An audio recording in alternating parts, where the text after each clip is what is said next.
ನಮಸ್ಕಾರ ವೀಕ್ಷಕರೇ, ಧ್ವನಿ ಸಂಜೆ ವಾಹಿನಿಗೆ ಸ್ವಾಗತ. ಕರ್ನಾಟಕ ಕಾಂಗ್ರೆಸ್ ಪ್ರಚಾರ ಸಮಿತಿಯ ಕೋ ಚೇರ್ಮನ್ ಇದ್ದೇನೆ.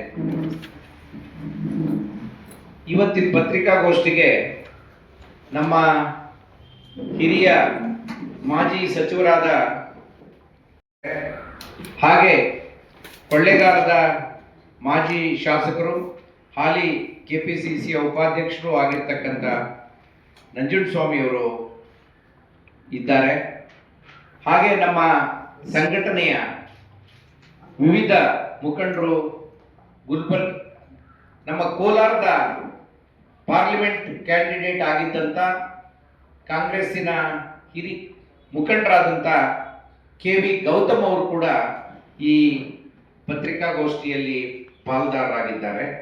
ಹಾಗೆ ನಮ್ಮ ಗುಲ್ಬರ್ಗ ಜಿಲ್ಲೆಯಿಂದ ಬಂದಿರತಕ್ಕಂಥ ಶ್ಯಾಮ್ ನಾಟಿಕರ್, ಬೀದರ್ನಿಂದ ಬಂದಿರತಕ್ಕಂಥ ರಾಜು ಕಡಿಯಾಳ್, ಹರಿಹರದಿಂದ ಬಂದಿರತಕ್ಕಂಥ ಅಡ್ವೊಕೇಟ್ ಹನುಮಂತಪ್ಪನವರು, ಗುಲ್ಬರ್ಗದಿಂದ ಮತ್ತೆ ಗೋಪಿಕೃಷ್ಣ, ಶಿವಪ್ಪ ಅವರು ವಿಚಾರ ಇವತ್ತಿದ್ದು ನಾನು ಪತ್ರಿಕಾ ಹೇಳಿಕೆಯನ್ನು ತಯಾರು ಮಾಡಿಲ್ಲ, ನಾನು ತಮ್ಮ ಮುಂದೆ ಹಂಚ್ಕೊಳ್ತೀನಿ ತಮ್ಮ ಜೊತೆ. ಅದನ್ನು ದಯಮಾಡಿ ತಾವು ಗುರುತು ಮಾಡ್ಕೋಬೇಕು ಅಂತ ಹೇಳಿ ಮತ್ತೊಮ್ಮೆ ನಮ್ಮೆಲ್ಲರ ಪರವಾಗಿ ವಿನಂತಿ ಮಾಡ್ತೇನೆ. ಒಂದು, ರಾಜ್ಯದಲ್ಲಿ ದಲಿತ ನಾಯಕರುಗಳನ್ನ ಕುರಿತ ಒಂದು ಟಾರ್ಗೆಟ್ ನಡೀತಿದೆ ಅಂತ ನಮ್ಮೆಲ್ಲರಿಗೆ ಅನಿಸಿದೆ.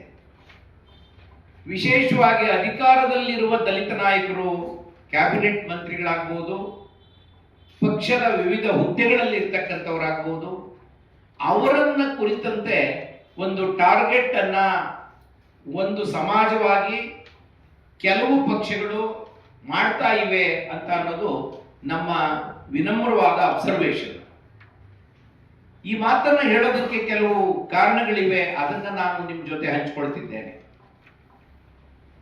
ಇದೇ ತೆರನಾದ ತಪ್ಪುಗಳನ್ನ ಒಂದು ವೇಳೆ ಮಾಡಿದ್ರೆ, ಬೇರೆ ಸಮುದಾಯದವರು ಮಾಡಿದ್ರೆ ಅವು ದೊಡ್ಡ ವಿಷಯ ಆಗೋದಿಲ್ಲ.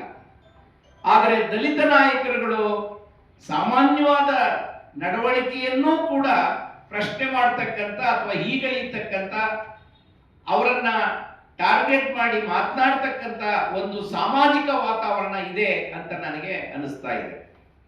ಉದಾಹರಣೆಗೆ, ಅತ್ಯಂತ ಪ್ರಾಮಾಣಿಕರು ಮತ್ತು ಎಫಿಷಿಯೆಂಟ್ ಆಗಿ ಕೆಲಸ ಮಾಡ್ತಿರ್ತಕ್ಕಂಥ ಡಾಕ್ಟರ್ ಜಿ ಪರಮೇಶ್ವರ್ ಅವರನ್ನ ಪತ್ರಿಕೆಗಳಲ್ಲಿ ಬರುವ ವರದಿಗಳು ಮತ್ತು ಸಾಮಾಜಿಕವಾಗಿ ಹೊರಗಡೆ ಮಾತಾಡ್ತಕ್ಕಂಥವ್ರು, ಅವರು ಝೀರೋ ಟ್ರಾಫಿಕ್ ಮಂತ್ರಿ ಅಂತ ಒಬ್ಬ ಗೃಹ ಮಂತ್ರಿಯನ್ನ ಹೀಗಳಿರ್ತಕ್ಕಂಥ ಕೆಲಸವನ್ನು ಕೂಡ ಮಾಡ್ತಿದ್ದಾರೆ.